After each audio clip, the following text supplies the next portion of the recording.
What's up, everyone? Welcome to Power Play with CJ. Today I'm going to focus in on the Los Angeles Kings re-signing Marian Gaborik to a 7-year contract extension that'll pay him just a tad under $5 million a year.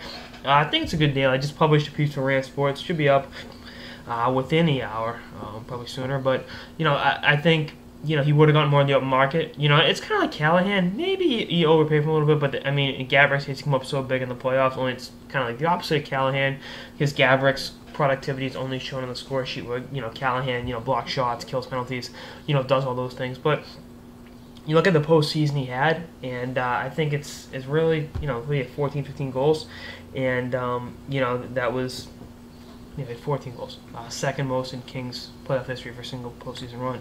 And that, speaks volumes of just how good he is and, how valuable he was to the Kings, winning the Stanley Cup this year. And, he took less money, Green took a little less money, and, they're showing that we want to win here, we want to stay in Los Angeles. And Dean Lombardi's done an amazing job, and, he should be executive of the year. I know Murray won it last year, rightfully so.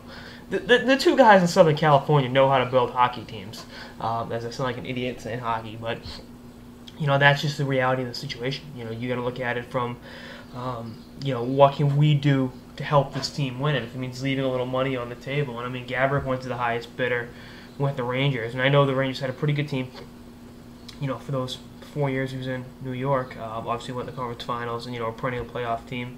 But Vancouver had a better team. He didn't go there. I think he could have taken a little bit less money going to Pittsburgh, who just won the Stanley Cup that year, and played with Sidney Crosby and Evgeny Malkin. That would have been something to consider. But it is what it is, and I think Gaborik made the right choice choosing to stay where you are. Playing with a guy like Ante Kopitar and the forward depth they have in LA, and I think they made the right choice holding on to Mike Richards. I was kind of advocating getting rid of him, but then I kind of thought about it in that he helped you win the Stanley Cup. He's been consistent. I know the offensive numbers really haven't been there in LA, but you're gonna cut a guy after one bad season. A guy that's been a proven winner at every level he's ever played at.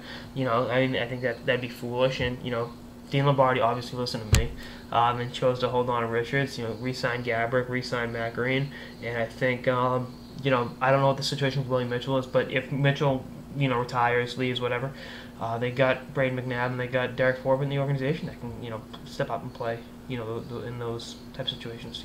Limited minutes as rookies, but I think they'll both be impact players, and we'll see what happens in that regard. But I like the Gaborik deal. I know he's injury prone. I know he can be streaky, but he seems to have really bought into the system in LA. And having the speed and finesse is a good contrast to the grind outside the Kings usually play. And having that mix is really good and definitely bodes well. For the in terms of giving the opposition another look to beat them with. But that's second episode of the Power Play with CJ. Bottom line, I like the deal. Stay tuned for more episodes throughout the off season and beyond. Later, guys.